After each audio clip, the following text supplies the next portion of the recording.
Bill, let me play a piece of audio from Ruth Bader Ginsburg. She's being interviewed on stage, and she's asked about the process that we're going through with Kavanaugh. Listen to this. How would you compare the process that you went through with what's going on today in that process? The way it was right. The way it is wrong. The atmosphere in 93 was truly bipartisan. The vote on my confirmation was 96-3. Even though I had spent about 10 years of my life litigating cases under the auspices of the ACLU board, ACLU, and I was on the ACLU board and one of their general counsel. But that's the way it should be. Okay, stop. Bill, here she is saying, you know, the Republicans let me pass, even though I was on the ACLU board and I was litigating things for the ACLU. They would never, the Democrats would go crazy now if any candidate had done anything for even the Heritage Foundation. What does this tell you about what she just said? Well, you know, I'm of two minds on this. I think the justice is being honest and describing what happened to her and then what's happening now. I think the three people who voted against her in the Senate were probably right. I mean, Ruth Bader Ginsburg has done a lot of damage to the country. And she admits that she is not looking to uphold the Constitution, that she believes the Constitution is evolving. Correct. So therefore she can vote on whatever her politics are. So here's the problem, isn't it? That everyone they want somebody on their side. A judge should be selected because the Constitution or the rule of law is the side that they're on. I mean, if we had people that were deciding things on the Constitution, based on the Constitution, the world would be a much different place, and we could advise and consent. But nobody's looking to the Constitution as its basis. They're looking at policies. But that's never going to happen again in America. So what's the cliche? The genie's left the bottle, the horse is out of the barn. Then shouldn't we have? It's not going to happen. Okay, then shouldn't we have an entirely different conversation then about what we want going forward? Because there's no we anymore. It's them versus us. Look at the sanctuary cities policy. Okay, so these people get elected and they're sworn to uphold the Constitution. Correct? The mayors and the governors and all these people. Well, they raise their hand. I'm going to uphold the Constitution. All right. Well, let's pick this up. Let's pick this up when we come back. We have just a couple of seconds. When we come back, pick it up there. So we started this conversation with Bill O'Reilly a few minutes ago, where he said that it's just not going to happen to where we're going to advise and consent anymore. We're not going to find those people who are just wanting to read the Constitution as it was written. Because we're too highly divided now, and we've politicized all this. Do I have that right, Bill? Yes, and the best example is sanctuary cities. The mayors and the governors take an oath upon their swearing in. I'll uphold the Constitution. The Constitution says that you follow federal, state, and local law. If you're a citizen, this is your duty as a citizen. And all of a sudden, the governors and mayors say, no, we're not going to follow federal law on immigration. We're going to do what we want. Correct. So when you reach a point, and that is an extreme point, people should understand it. Mm-hmm. Been mainstreamed by the media, but it isn't mainstream. Okay, this is basically repudiating the law of the land and embracing anarchy. Once you reach that point where it's acceptable for public servants, whether they're judges or elected officials to discard the Constitution at will, then you have what you have now, where nothing matters other than my politics. Okay, so you said we're not going back there. We're not going back to a... No, it's not going to happen. So then this is an honest question. Right now, we're in a world where if we're all being honest with each other, the left, the Democrats, they were not voting for Hillary. Most of them were voting against Trump. And most of the people that voted for Trump were voting against Hillary. It's not what they were for, it was what they were against. And we are now entering a time where we are so afraid of my side being silenced that I will vote for someone that will silence them instead. That's not good. Am I wasting my breath and my... I think there are Americans who are genuinely enthusiastic about liberal causes in the Democratic Party and vice versa, traditional causes in the Republican Party. I think there are. But the fear that we're going to be a socialist country does drive a lot of people to vote for Donald Trump and Republicans. There's no doubt about that. Right. And it's not an unbased fear when you have candidates who last night in New York, and I'd love to touch base with you on this, sure, are socialists. They're declared socialists. And there's a difference between somebody who wants a welfare state and somebody who wants socialism. I mean, even the president, what was it, Denmark, I think, came over to the United States and said, I just want you to know, Bernie Sanders keeps saying we're a socialist country. We're not. We're a capitalist country that has a lot of welfare. That's different. So I get that. But I just want to ask you, again, this one last question, because I feel like you're saying to me, Glenn, it's not coming back. Well, if it's not coming back, then I'm wasting my time fighting for something that means nothing to anyone. I believe in the Constitution and the Bill of Rights. I believe once we are somehow or another reminded that that's what stops all of this nonsense, we'll return. But if we're not returning, then we should have a different discussion, and that is, okay, socialism or what? Well, there are politicians and there are people in the judiciary, i.e. judges, who will uphold the Constitution back. I was told by someone whose name you would know in Congress just in the last few weeks, and they said to me, Glenn, I can count the number of people in Washington in power that actually believe in the Bill of Rights and the Constitution. I'm not that cynical. I think there are people who do believe it, and those are the people that you have to vote for, and you have to promote what their policies are if you believe the person's sincere. But when you see how Cynthia Nixon, and I'll remind everybody that she played Nancy Reagan in my movie Killing Reagan. Mm-hmm. I know the woman for a little bit. Mm-hmm. How insane her policies are. They're not misguided. They're not wrong. They're insane. They would destroy the state of New York. Okay, 35% of the Democratic Party voted for her because, A, they don't know anything, and B, they like to destroy the state. They want to destroy the country. May I May I translate and see if this is a fair translation? They don't or let me rephrase it. And if it's not fair, tell me so. When you say something like that, if I'm a Democrat, I'm like, you know what? They don't want to destroy New York. They live in New York. So, rephrasing, they are looking at her policies and they think that these are going to work. And in my opinion, they're completely uninformed because we have a long list of history that shows they don't work. And they don't think that what's happening now is working. Wrong, Beck. Okay, why?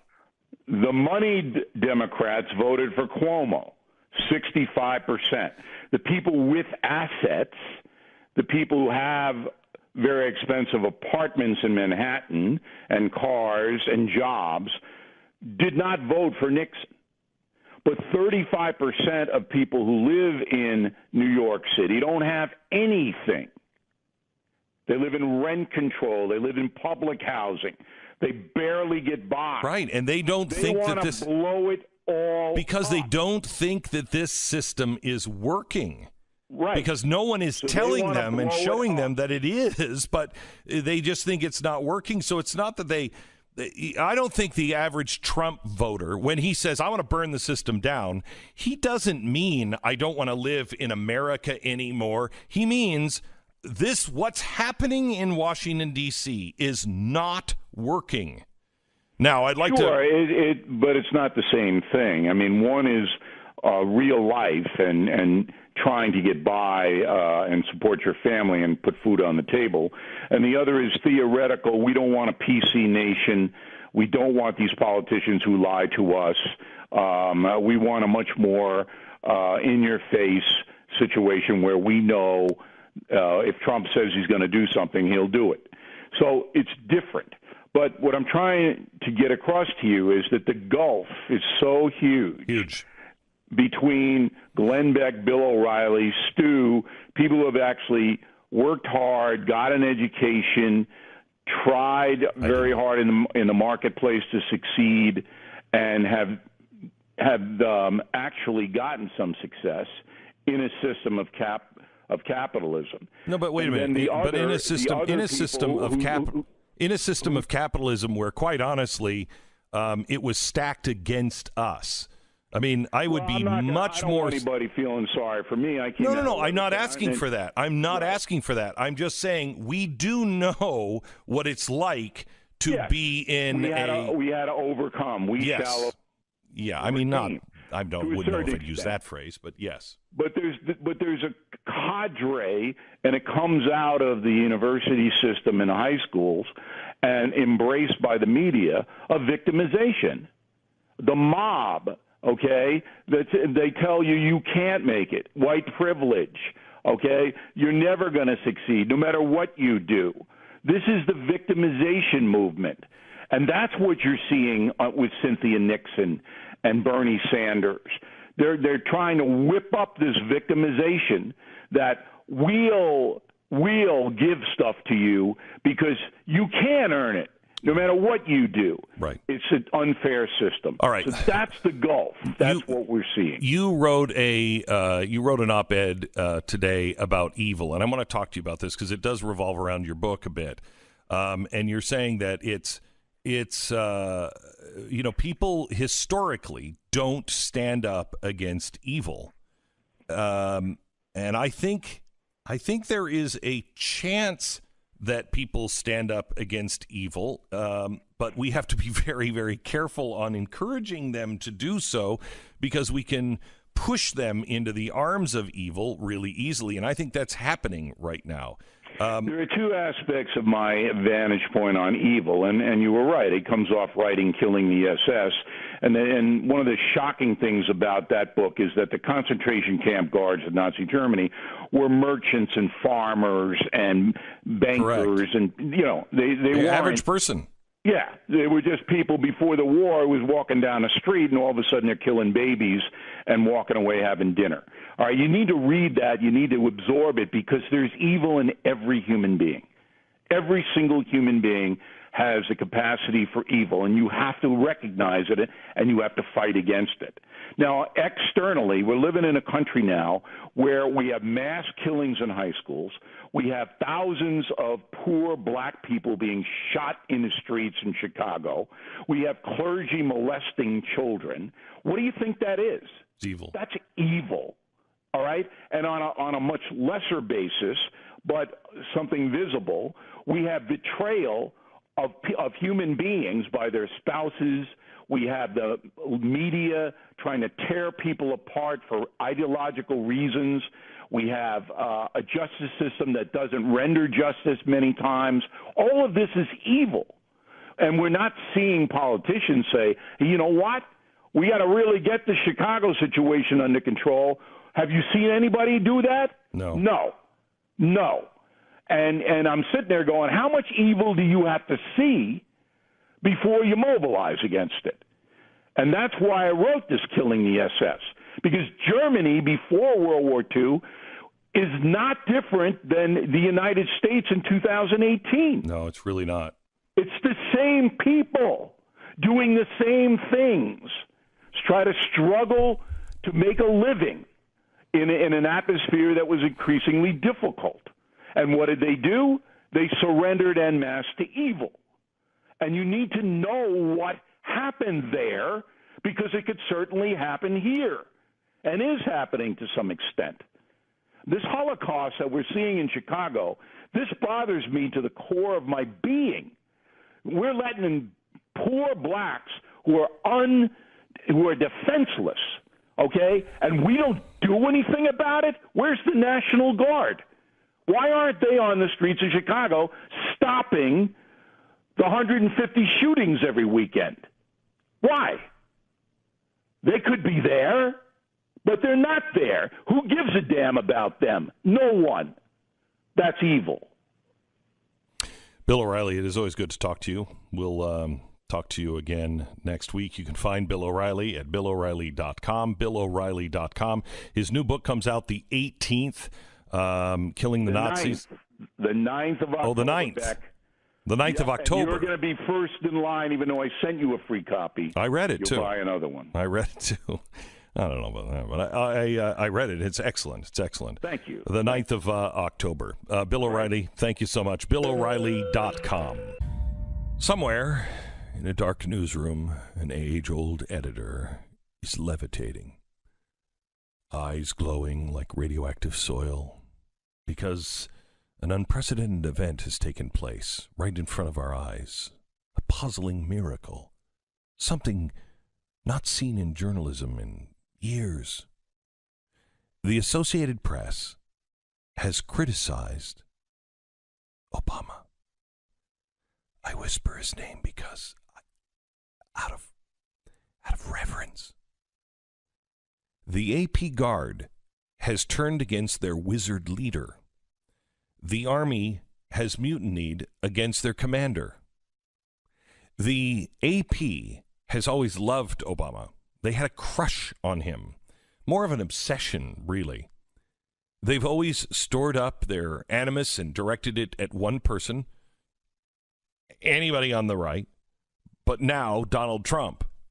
Well, Trump and everyone around him, they go as so far to even mock, First Lady Melania's hat on one occasion, insulted her fashion, her appearance, while all, joining in on the championing of social justice, immigration, and women's rights. But that's another conversation for another day.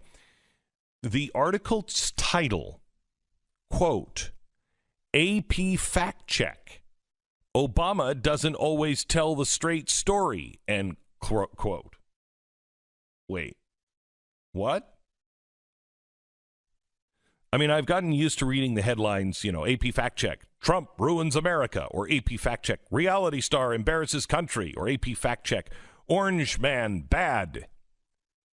But here's the opening line of the article. Former President Barack Obama recent denunciation of President Donald Trump's treatment of the press overlooks the aggressive steps the Justice Department took to keep information from the public during his administration. What is happening? I feel like a wormhole is opened up, and all of us, we've appeared in yet another parallel universe. Obama, quoting, Obama also made a problematic claim that Republicans sabotage, and that has cost 3 million people their health insurance, end quote. Then they break down all the lies that Obama committed. Again, quick, check the AP story before it's sucked back into another vortex or another universe. Quote, Obama, it shouldn't be Democrat or Republican to say that we don't threaten the freedom of the press because they say things or publish stories we don't like. I complained plenty about Fox News, but you never heard me threaten to shut them down or call them enemies of the people, end quote. Rally, Friday, University of Illinois. The facts, according to the AP, the facts, Trump may have used extraordinary rhetoric to undermine trust in the press, but Obama arguably went farther, using extraordinary actions to block the flow of public information to the public. Wait, hold it. Wait, Stu. Are you reading that right? Are you reading that AP? You're reading it with me, are you not? Yeah, but maybe I don't understand. This can't be happening. Are you married to Lisa in this universe? Oh yeah, still. Wow. Okay. That one is. Well, actually then you pretty traveled. rough. You traveled with me, so I don't know what universe this is. They just said Obama went farther than Trump in undermining the press. Overall, dare I say, great thing? A sign the AP might even be trying to regain some of its ability to do actual journalism. But I mean, I don't like to throw the word trauma around, but I think I might have some sort of shock that I'm in. I mean, they actually said that Obama's rhetoric to the press was worse than Trump's is because he took action. Oh, crap. Is this the last day on earth? Is Jesus coming today? Because I think the AP turning on Obama and saying, no, Trump is bad. But did you see what this guy did? I think I hear the hoofbeats of the 4 horsemen of the apocalypse. It's Friday, September 14th. This is the Glenn Beck Program. Can we have an adult conversation here for a second? And that means that we're going to have one that is going to be filled with some puzzlement and some conjecture and some worries that are not provable and not even they're human beings meeting together trying to figure out what the hell happened. Did you see what happened in Andover, Massachusetts yesterday? The explosions? Yeah, that was very strange. Why? What is that? There were 70 fires and explosions yesterday. 70. They were all part, apparently, we still don't know, but apparently they were all something to do with the gas lines. So if your house was on this gas line, it just blew up. And over 1,000 people in this area had to get out. And it was Merrimack Valley, which has, I think, 3 towns in it: Lawrence, Andover, and North Andover.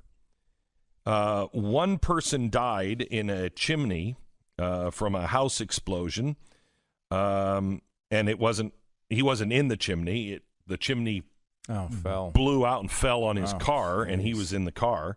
There are 20 people in the hospital. One is in critical condition. I'm just looking here. One is in serious condition.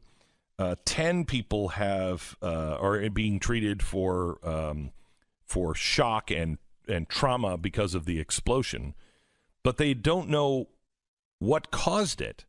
They had to depressurize all of the lines and clear all the lines of gas, and that's what stopped it. But they're still working on the fires today. 70.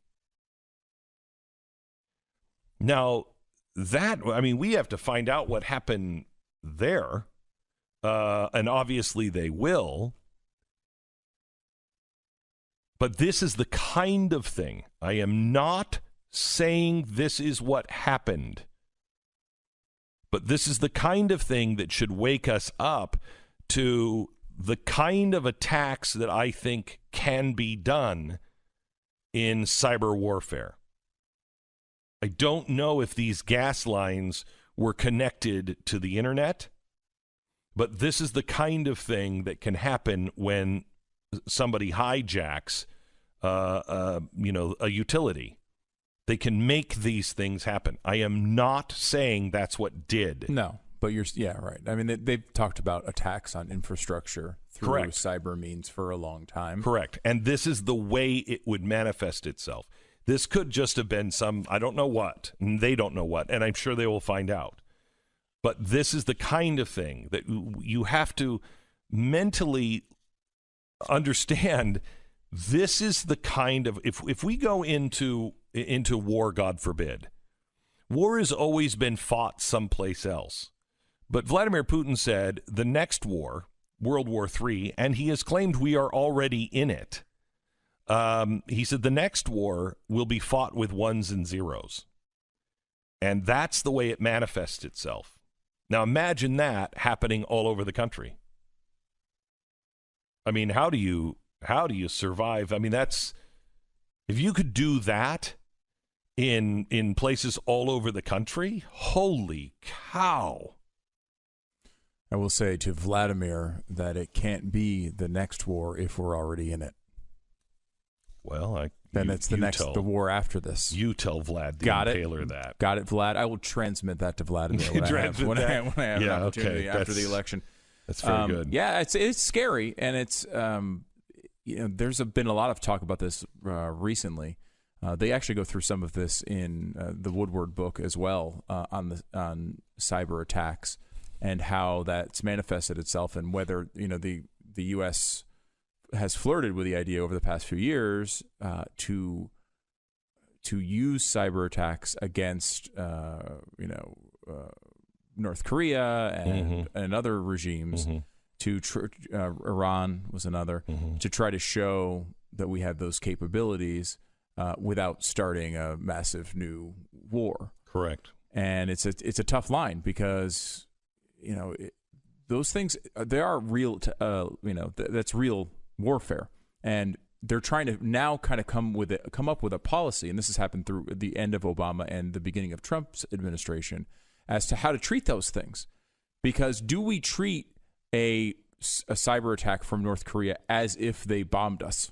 And you might think off the top of your head, well, no. I mean, it's a cyber attack. I mean, maybe we respond in kind. But as you point out here, these cyber attacks can lead to real people dying. This isn't always just about massive cyber attack. Emails. If a massive cyber attack happened on the United States of America, more people would die than from the bombs that we dropped. I mean, you could shut down power for a very long time. You use an EMP, you could shut it down for a year plus. But you could shut down power. You could shut down any kind of power or communication in areas in a snowstorm or a heat wave. I mean, you could shut down medical centers. What happens if you could shut down the Eastern Seaboard? How many people would die? What kind of chaos would happen? We saw a little example of this with Puerto Rico, right? I mean, they lost power. They just got it back over the full island last month, I believe it was. It's been a year. And the estimates are about 3,000 people died. And by the way, Trump took a lot of heat for his tweeting about, the amount of people who died. And I don't know exactly what he thinks happened. But it is a very strange process that gets us to that number. This is not a number of like, hey, here's a bunch of people who got crushed by trees. Here are their death certificates. That's how many people we have. That's how, if it happened in Iowa, right? That is exactly how we would know the names of everybody. We would know all their names. We would be able to count them. When people die, you individually count how many there are. Right, and you might say that there's missing. Right, you might say missing for a while, but like in the Liberian Civil War, we might estimate how many people have died because it's in Darfur we might have to estimate. Nobody has paperwork. In Iowa, you don't do that, right? Like these are American citizens. The way they found out the number of people who died is the government came up with got an independent study done to calculate the estimated excess deaths that occurred on the island in the time period following the hurricane. So they didn't get a bunch of here's a bunch of death certificates.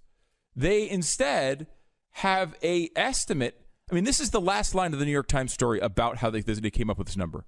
The actual number of excess deaths, again, not deaths caused by the hurricane, but they're just estimating how many people should have died in Puerto Rico from other causes, and then adding, they're saying the number went over that by 3,000 and saying, well, that they must have died from the hurricane. And it goes like this. The actual number of excess deaths was statistically estimated to be in the range of 2,658 to 3,290. So they can't get it narrowed down to 600 or 700 different people. These are U.S. citizens we're talking about. At best, you could say, look, they're just getting their power back, et cetera, and it could be these numbers. It could be a lot less. Yeah. I mean, imagine if we said, how many people died in the World Trade Center? Initially, we thought it was going to be could be 20 or 30,000. Right. I mean, and then we just said, how many people in New York over this time period should have died. Yeah, should have died, and how many did die. Right, and it's a little higher, so we'll assume all those people died in the World Trade Center. That's insane. Yeah. That's insane. It might be a good way to start if you have nothing else, but you should follow that up with, but the number is truly unknown, and until they get back on their feet, and people are like, whatever happened to Uncle Bill? Yeah. Then you can count them. That's incredible that's possible really in the United States. It's really nuts. And people don't think of Puerto Rico as the United States. They vote. They pay taxes. They are part of the United States. It's obscene that this has been going on this long. We have 7,000 troops ready to go